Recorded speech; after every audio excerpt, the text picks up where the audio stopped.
Welcome back into KSL News Radio. Here now with BYU passing game coordinator Fesi Sitake, and Fesi, we'll just jump right into it. Do you feel like you have a clearly defined, top six at the wide receiver position right now? Yeah, I do. I feel after a couple weeks and almost 3 weeks in camp, I guess 3 weeks now after today, I feel really good about those first six guys being the three returning starters, Chase, Keanu, Cody, the two transfers in Keelan and Darius, and Parker has really emerged as a strong candidate to be in the picture for playing time. And so happy with those guys, and it's a good problem to have when you have a group like that, and you got to find out how to disperse those reps through the season. That will come with time. And then I'm also happy with the kind of the wave of guys right behind them, the second tier of those guys. And so we still got some time left, but we'll be breaking up into scout teams this next week, towards the middle of the end of this next week. And so a couple more days for some of these guys to showcase what they can do, and we'll move them according to kind of where they sit. Keanu, you brought up him. You saw him to the side and saw him earlier to the side this week.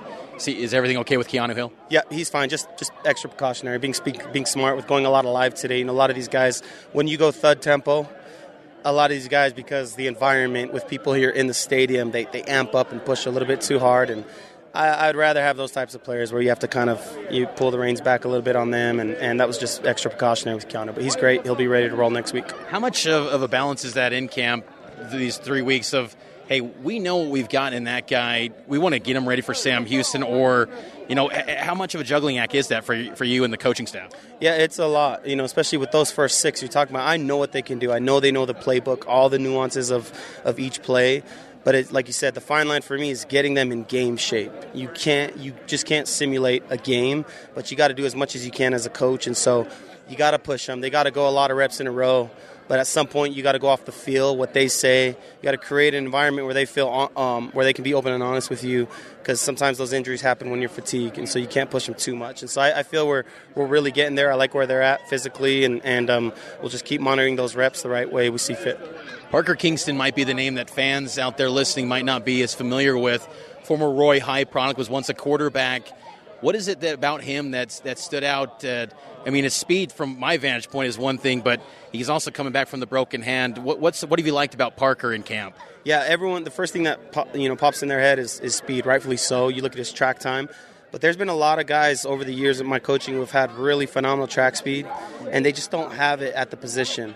Parker just doesn't have the speed, but he's super, super fluid. He's not – a lot of track guys can be rigid, and they're just straight line fast. But the way Parker's able to maintain that speed, turning a corner, getting in and out of breaks, he's super elusive and bursty. He's got really good ball skills for never playing a skilled position, just being a quarterback.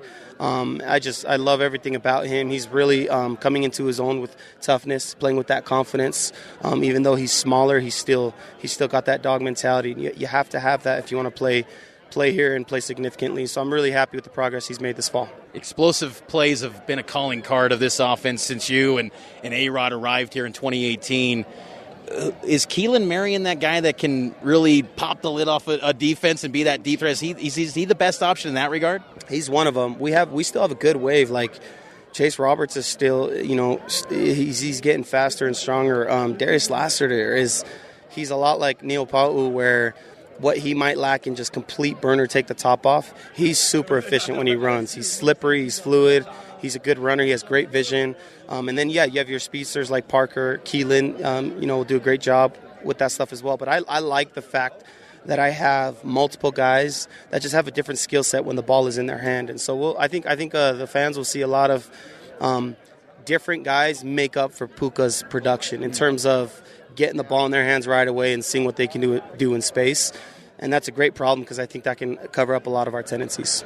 Cody Epps had that brief entry into the portal. What have you thought of Cody and just his efforts to insert him back into the program and kind of clear the air and just be part of the guys to make it clear that he's all in on BYU? Yeah, you can tell how endearing Cody is by just the fact that it just doesn't feel like he ever left. And that was a whirlwind for everyone. Cody obviously most included, and his family and our program, the fans. But man, he's settled right back into his own. And that's a step that not just he, but many people had to go through. Myself, and it was good for all of us. And there's good that can come out of those those times of questioning, and I'm glad he's back. He's done a great job. He's picked up the rifle right back, into his leadership role and is making plays for us. And so glad he's here with us, and look forward, to seeing him make plays.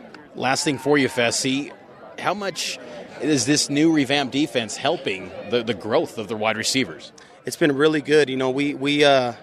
We see man coverage, an aggressive style of man coverage, an aggressive style of pressure and blitzing every single day. And there's times the defense gets our number a lot, and that's good. We have to kind of train ugly, and that will help prep us for the season. And there's times we get them. It's just a great battle. I've been really happy to see our guys improve on defeating press coverage, which can be an issue for a lot of teams because they don't see it. And so, it just makes playing against these zone teams a lot more easier, and when man does come, we see it all the time. So we're gonna be ready to roll, and credit to our defense for giving us those reps to practice against. I know I said that was the last question, but I have one more. It's your 5th year at BYU. The whole step of the way it's been with Kalani.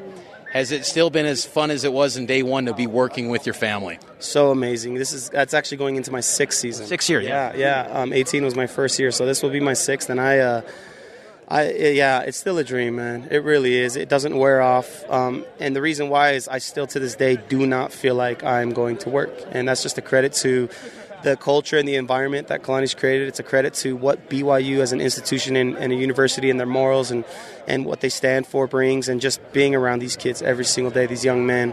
They keep me young. They make me pull my hair out at times. I'm sure I make them pull theirs out, but it's a blessing to be here. There's nowhere else I'd rather be. I'm just super grateful, and I'm excited for this, to tread these new waters this fall. Thanks again, Fesi. 2 weeks from today, we're going to see these waters treaded inside the stadium. Always, man. Appreciate you.